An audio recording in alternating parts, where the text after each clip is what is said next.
Hello to all the viewers, स्वागत है आपका अपने चैनल अद्भुत टाइम जोन स्टडी में। तो अभी तक आज हम एक नया प्रिंसिपल देखेंगे, आर्किमिडीज प्रिंसिपल। उससे पहले एक क्वेश्चन देखते हैं, है ना। हमने क्या लिया, एक पैकेट लिया, किसी भी चीज का एक पैकेट लिया। अब ये आप बताइए, है ना। एक पैकेट लिया और उस पैकेट को हमने क्या किया, उस पैकेट को, है ना, ये पैकेट कितना 500, उस पैकेट को हमने डाला पानी में, वाटर में डाला हमने एक पैकेट को।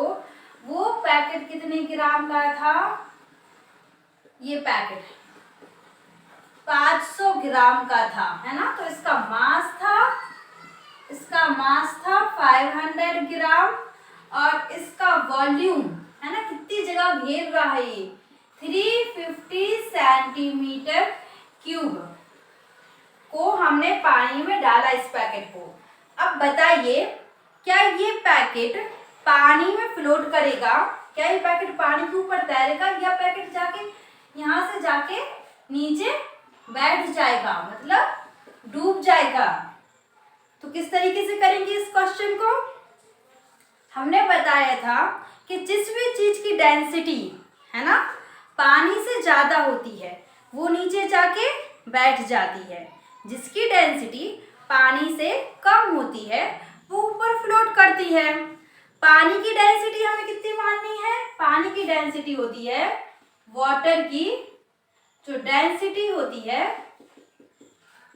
1000 kg पर मीटर क्यूब, या इसको हम बोल सकते हैं 1 ग्राम पर सेंटीमीटर क्यूब होती है पानी की डेंसिटी। ठीक है, इसकी डेंसिटी अगर पानी से कम आई, इसकी डेंसिटी अगर पानी से कम आई, देख लेते हैं किसकी डेंसिटी कितनी होगी।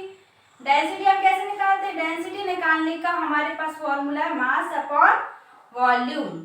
मास कितना है 500 ग्राम, वॉल्यूम कितना है 350 सेंटीमीटर क्यूब। देखो इसको 0 से 0 कैंसिल, है ना। 5 7 जा 35, 5 10 जा 50 ग्राम पर सेंटीमीटर क्यूब। इसको डिवाइड कर लेते हैं, 10 को 7 से आप साइड में देख लीजिए, डिवाइड करेंगे इसको, 7 1 जा 7, 3 बचेंगे तो इसको पॉइंट लगा के इधर 0, 7 4 जा 28, 2 और यहाँ 0, 7 2 जा 40, है ना। लगभग चलता चल रहा है, मतलब लगभग 1.42 आ रही है। तो कितनी आ रही है इसकी डेंसिटी, इसकी डेंसिटी आ रही है 1.42 ग्राम पर सेंटीमीटर क्यूब। ऊपर क्या, पर सेंटीमीटर क्यूब। इसकी डेंसिटी आ रही है पानी से ज्यादा, पानी की होती है 1 ग्राम पर सेंटीमीटर क्यूब है, और इसकी आ रही है 1.42 ग्राम पर सेंटीमीटर क्यूब। इसका मतलब ये जो पैकेट है ये पानी में डूब जाएगा। ठीक है, ये वाला सही है, फ्लोट नहीं करेगा, नीचे डूब जाएगा। ठीक है, तो ये वाले क्वेश्चंस आपको समझ में आ गए होंगे। जिसकी डेंसिटी पानी से ज्यादा उसका डूबना निश्चित है ना, मतलब वो सिंक हो जाएगा, और जिसकी डेंसिटी पानी से कम वो क्या करेगा, फ्लोट करेगा ऑन वाटर। ओके, अब हम चलते हैं नेक्स्ट प्रिंसिपल के ऊपर।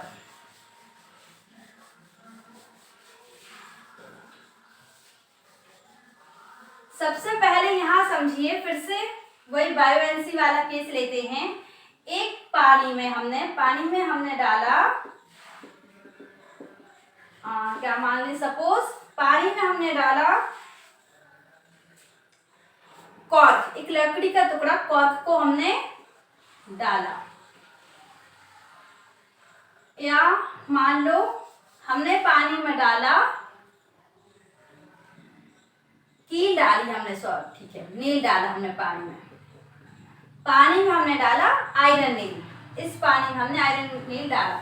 ये इस तरीके का कंटेनर है, ये कंटेनर है, यहाँ तक भरा हुआ है मान लो इसमें पानी, और इसके जस्ट ऊपर से क्या है, ये खुला हुआ है इस तरीके से, ये खुला हुआ है, ठीक है। और यहाँ पर हम दूसरा एक छोटा सा कंटेनर रख दे रहे हैं। अब इस कील को ले जाके हम किस में डाल दे रहे, पानी में डाल दे रहे। जैसे ही हम इस कील को पानी में डालेंगे तो इस कील के ऊपर दो फोर्स लगने वाली हैं, दोनों बताते चल रहे। डाउनवर्ड फोर्स mg लगेगा, ग्रेविटेशनल फोर्स जितना इसका वेट होगा उतना ही ग्रेविटेशनल फोर्स लगेगा। ऊपर फोर्स कौन लगाएगा, पानी लगाएगा। कौन सा फोर्स, अब थ्रस्ट फोर्स लगाएगा, पानी ऊपर की तरफ अब थ्रस्ट फोर्स या परपेंडिकुलर फोर्स लगाएगा, ठीक है। लेकिन इसकी डेंसिटी, नेल की डेंसिटी पानी से ज्यादा है, इसलिए ये बेचारा जाके डेंसिटी जो नेल है जाके यहाँ पर नीचे बैठ जाएगा।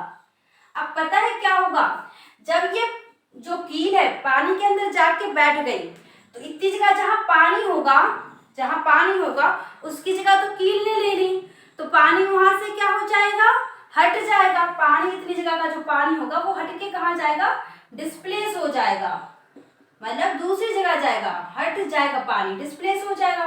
तो पानी यहाँ हट के कहाँ जाएगा, ऊपर जाएगा, लेवल बढ़ेगा पानी का। और लेवल जैसे ही बढ़ेगा, देखो यहाँ पर क्या है, यहाँ पर है टैप। जैसे ही लेवल बढ़ा, जितना पानी की जगह इसने ले ली उतना पानी ऊपर गया और ऊपर गया, और उतना पानी यहाँ से जाकर यहाँ से पानी का लेवल फिर से वही हो गया, क्योंकि उतना पानी निकल के यहाँ से आके इसमें आ गया। कहाँ आ गया वो पानी, इधर पर आ गया, ठीक है। ये चीज आई समझ में। अब जो पानी इधर पर आ गया, इस पानी का वेट कितना होगा, है ना। मान लो ये पानी है, इसका उसने 1 kg, जस्ट सपोज मान लो, है ना, उसने 1 kg पानी को ऊपर कर दिया, 1 kg पानी की जगह की ले ली, है ना। तो 1 kg पानी, जो पानी आया वो कितना हो गया ऊपर, 1 kg, और वो पानी यहाँ के कलेक्ट हो गया 1 kg, ठीक है। अब इस पानी का वेट कितना होगा, वेट निकालने के लिए हम क्या करते हैं, m × g, तो मास 1 kg, ग्रेविटी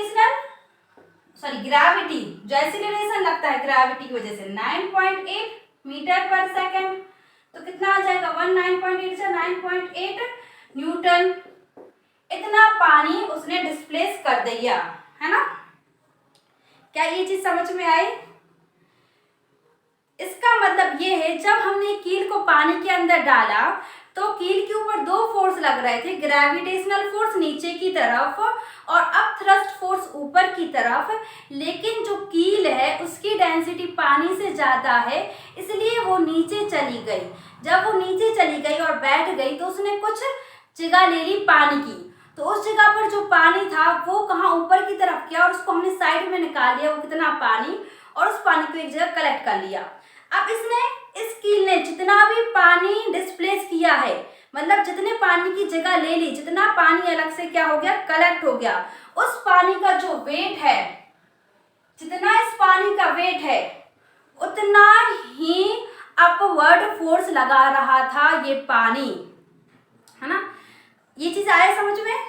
क्या बोल रहे हैं, पानी उतना अपवर्ड फोर्स लगा रहा था। हमने बोला ठीक है पानी अपवर्ड फोर्स लगा रहा है, सबको पता है, इसकी वैल्यू बताओ, है ना, इसकी वैल्यू बताओ कितना अपवर्ड फोर्स लगा रहा है। तो हमने कहा कि ठीक है, अब देखो ये कील है, इसको हम पानी में डाल रहे हैं, है ना। तो जितने पानी की जगह ले लेगी ये कील, है ना, जितने पानी की जगह ले लेगी उतना पानी का जो वेट होगा, उस पानी का जो वेट होगा उतना ही अपवर्ड या बायोएंसी फोर्स लग रहा होगा ऊपर। क्या ये चीज समझ में आई, है ना। इसको देख लीजिए, इसलिए फिर हम इसका बता रहे हैं, है ना, क्लियर। अब इसको देखिए,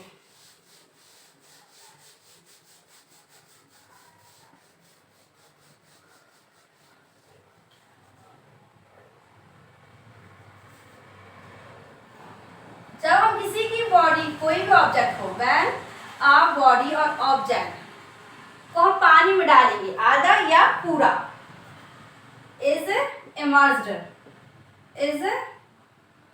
इमर्स्ड डाला पार्शियली आधा डाला या पूरा, इज इमर्स्ड पार्शियली और फुली इन वाटर, पानी में डाला, देन द अपथ्रस्ट, जो पानी लगा रहा है ऊपर की तरफ force, then the upthrust force exerted by water, जो पानी ऊपर की तरफ फोर्स लगा रहा है वो इक्वल होगा, is equal to the weight of water, जितना पानी उसने उतनी जगह से हटा दिया है, is equal to weight of water, is equal to weight of water displaced by it, जितना पानी उसने हटा दिया है उस पानी का वेट निकालो, और जितना उसका वेट होगा वही उतना ही अपवर्ड फोर्स वो पूरा पानी उसके ऊपर लगा रहा होगा। ठीक है, अब ये बात पता है, इसी को बोलते हैं अब थ्रस्ट फोर्स। अपन को ये तो पता चल गया कि पानी ऊपर की तरफ फोर्स लगा रहा है, पर उसकी वैल्यू कितनी होगी, है ना, ये जो हमें अभी पता चली, ये पता है सबसे पहले किसने बताई थी, ये बताई थी आर्किमिडीज ने,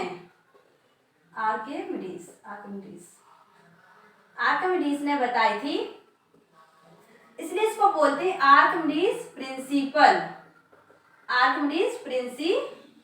है ना, जो हमने ये लिखा आर्किमिडीज प्रिंसिपल। ये पता है आर्किमिडीज क्या कर रहे थे, ही वॉज बाथिंग, है ना, नहा रहे थे, वो जैसे बाथ टब के अंदर गए, है ना, बाथ टब था जो पूरा पानी से भरा हुआ था, और वो जैसे बाथ टब के अंदर गए, है ना, तो जब भी अपन पानी के अंदर जाते हैं तो अपन लाइटर फील करते हैं, हल्का सा, क्यों, क्योंकि अपन नीचे की तरफ नहीं जाते, पानी ऊपर की तरफ अपवर्ड फोर्स लगाता है। ठीक है, तो when he stepped into the bath tub, जब वो बाथ टब के अंदर गए, है ना, कदम रखा उन्हें और उसमें लेटे, है ना, सपोज, तो उनने देखा कि जैसे उसमें लेटे जो बाथ टब पूरा पानी से भरा हुआ था, कुछ पानी, है ना, बहुत सारा पानी ओवरफ्लो हो गया, बाहर आ गया, मतलब जितनी जगह उनने ले ली उतनी जगह में जो पानी होगा वो पानी कहाँ ओवरफ्लो हो गया।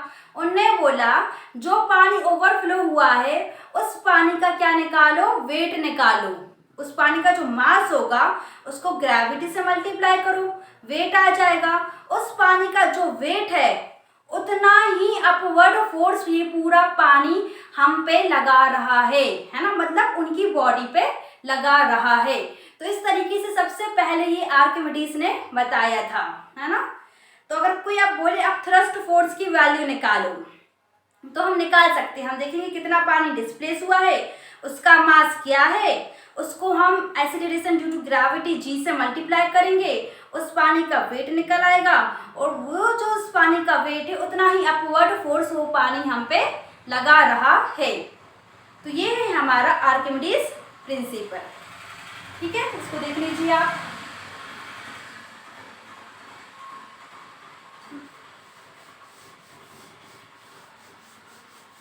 अब इसके बाद नेक्स्ट देखिए, हमने क्या किया पता है, एक धागा था, ये धागा हमारा, नेक्स्ट चीज देखिए, धागा था, इस धागा को हमने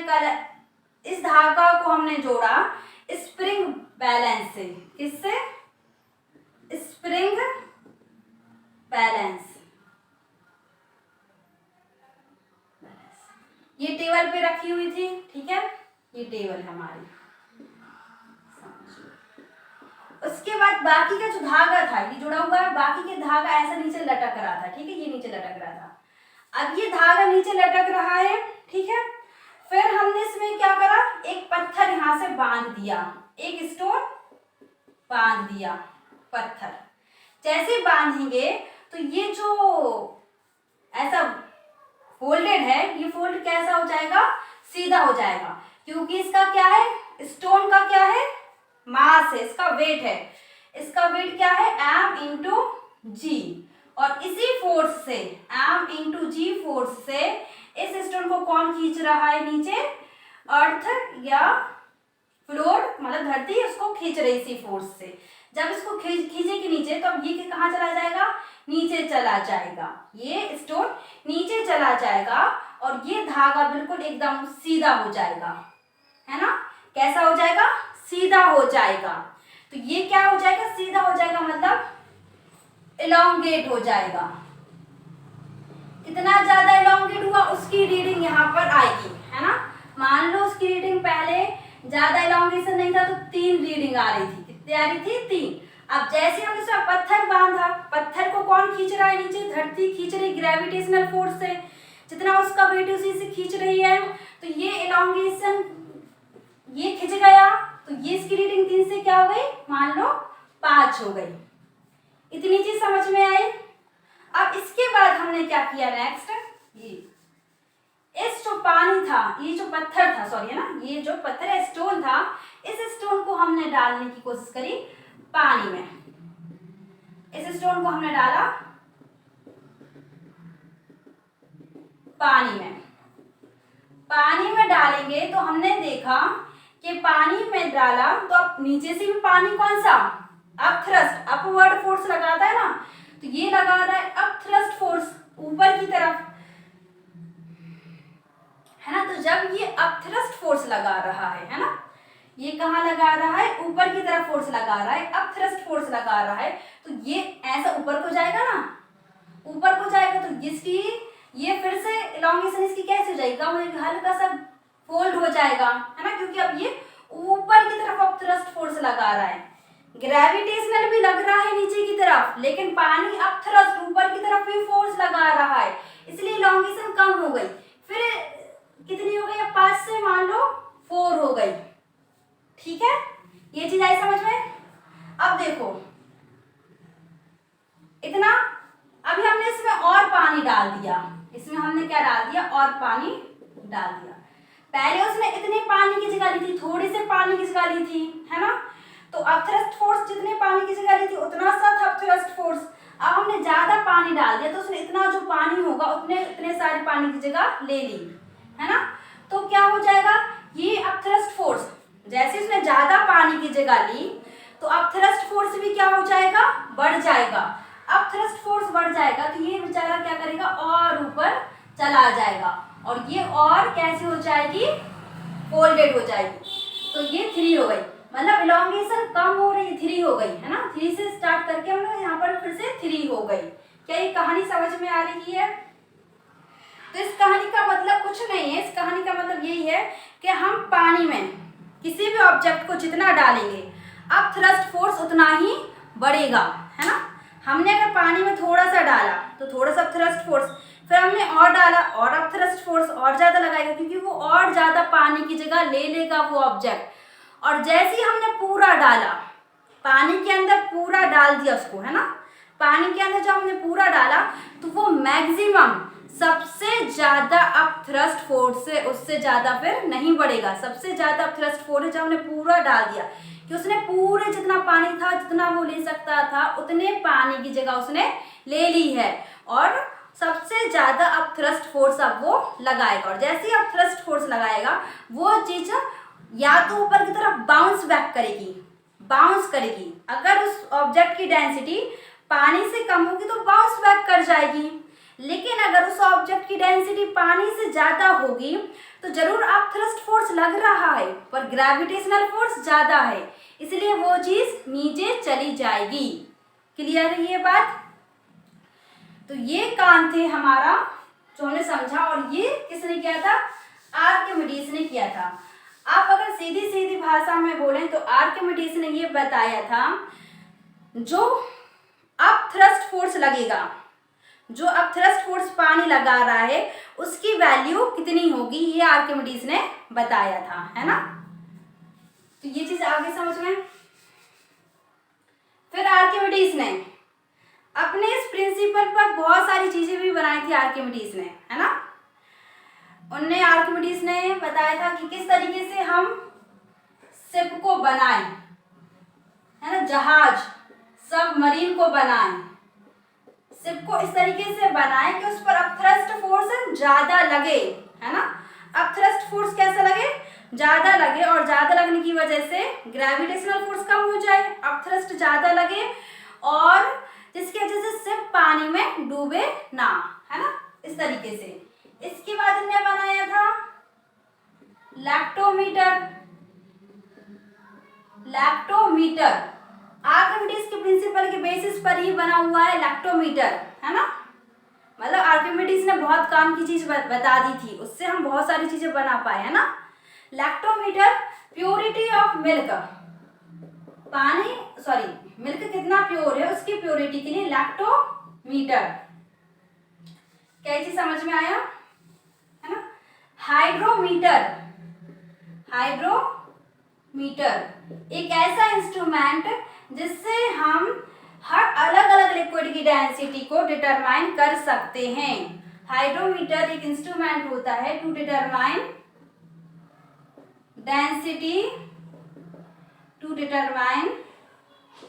डेंसिटी ऑफ लिक्विड, है ना। इतनी चीज क्लियर हो गई होगी, मतलब जो आर्किमिडीज ने बता दिया उससे हम इतना काम कर चुके थे, है ना। अब इसके बाद देखिए नेक्स्ट,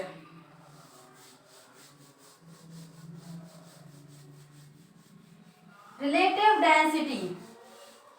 कुछ नहीं होता, आपको बस याद रखना है रिलेटिव डेंसिटी, बहुत आसानी से समझ में आ जाएगा क्योंकि हमें पहले ही पता हुआ है जिसकी डेंसिटी पानी से कम है वो उस पर अपथ्रस्ट फोर्स ज़्यादा लगेगा तो वो फ्लोट करेगा, जिसकी डेंसिटी पानी से ज़्यादा है उस पर अपथ्रस्ट फोर्स कम और ग्रेविटेशनल फोर्स ज़्यादा रहेगा, इसलिए वो क्या हो जाएगा, पानी के अंदर डूब जाएगा, है ना, सिंक हो जाएगा, it will sink inside the water. Okay, तो इसके आगे हम क्या पढ़ेंगे, रिलेटिव डेंसिटी कुछ नहीं है, मान लो कोई भी चीज है ना, कॉर्क है, तो हम ऊपर रखेंगे डेंसिटी ऑफ कॉर्क, कॉर्क की डेंसिटी रखेंगे और नीचे हम रखेंगे density of water. Density of water at हमें रखना है 4 डिग्री सेल्सियस पर सबसे ज्यादा रहती है, ठीक है। तो यहाँ पर कोई भी सब्सटेंस है उसकी डेंसिटी रखेंगे, डेंसिटी ऑफ सब्सटेंस, और पानी की डेंसिटी होती है 1000 kg पर मीटर क्यूब। अब हमें पता है कॉर्क की डेंसिटी तो पानी से कम होगी, कितना हल्का सा होता है, लकड़ी की जो बार्क की होती है ना कॉर्क, वो हल्की सी होती है, पानी के ऊपर फ्लोट करेगी, तो उसकी डेंसिटी तो किससे, पानी से कम होगी। ऊपर कम नीचे ज्यादा वैल्यू, है ना, ऊपर कम वैल्यू नीचे ज्यादा वैल्यू, तो रिलेटिव डेंसिटी कैसी आ जाएगी, 1 से 1 से कम आ जाएगी। रिलेटिव डेंसिटी, रिलेटिव जैसे ऊपर अगर हम 1 से कम वैल्यू हो जाएगी, मान लो 343, तो कितनी आ जाएगी, जस्ट सपोज कर लो, है ना, कुछ भी कर लो, 72 है ऊपर, तो कितनी आ जाएगी 1 2 3 क्या 0 लगाओ, 1 2 और 3 डिजिट के बाद 0, मतलब 1 से कम आ रही है। अगर रिलेटिव डेंसिटी कम आए 1 से, मतलब 1 की तरफ मुंह खुला मतलब 1 ज्यादा है, और रिलेटिव डेंसिटी कम आए, है ना, जैसे इधर आई, क्योंकि कॉर्क की डेंसिटी कम होगी, तो जो सब्सटेंस है जिसकी भी डेंसिटी हुई तो वो सब्सटेंस क्या करेगा, फ्लोट करेगा, वो सब्सटेंस फ्लोट करेगा, ठीक है। और जिसकी रिलेटिव डेंसिटी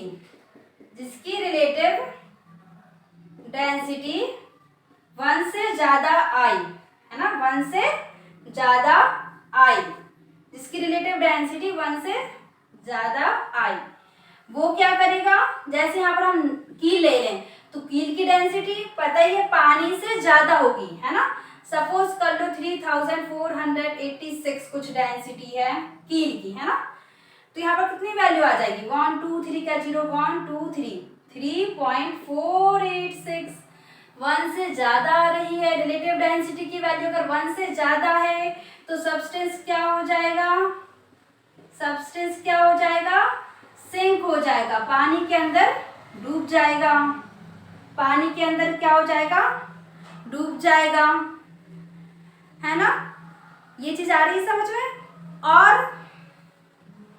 अगर रिलेटिव डेंसिटी बिल्कुल 1 ही आ गई तो जितनी डेंसिटी पानी की उतनी ही डेंसिटी किसी और चीज की है, बिल्कुल सेम है, तो क्या होगा, तो जो दोनों सब्सटेंस हैं, है ना, एक सी डेंसिटी है ना दोनों की, एक सी डेंसिटी है, तो दोनों लगभग क्या रहेंगे, हल्का सा फ्लोट हल्का सा सिंक, तो लगभग एक इक्विलिब्रियम स्टेज एक बीच में रहेंगे। क्या ये चीज समझ में आ रही है। तो अपन को तो सिर्फ इतना याद रखना, इतना समझो कि जिसकी डेंसिटी क्या होगी, 1 से कम होगी, जिसकी डेंसिटी 1 से कम, अगर नॉर्मल नहीं तो हम रिलेटिव डेंसिटी बोला है, रिलेटिव डेंसिटी 1 से कम होगी, सब्सटेंस क्या करेगा, तैरेगा पानी के ऊपर। रिलेटिव डेंसिटी 1 से ज्यादा होगी, रिलेटिव डेंसिटी 1 से ज्यादा होगी, सब्सटेंस क्या करेगा, सिंक हो जाएगा पानी के अंदर। ठीक है। अब इसके बाद नई चीज समझो,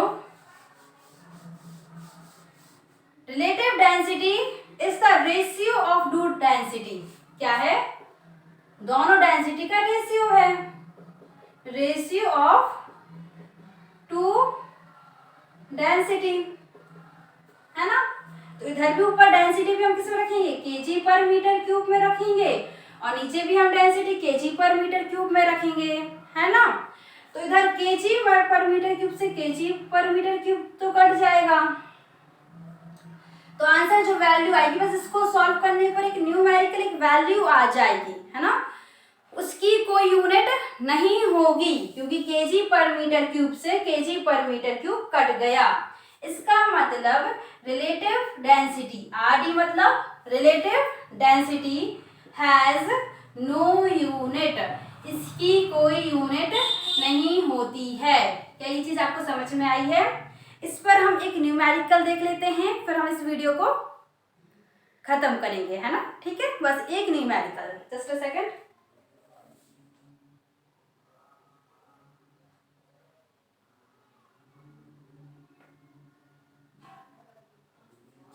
हाँ देखिए,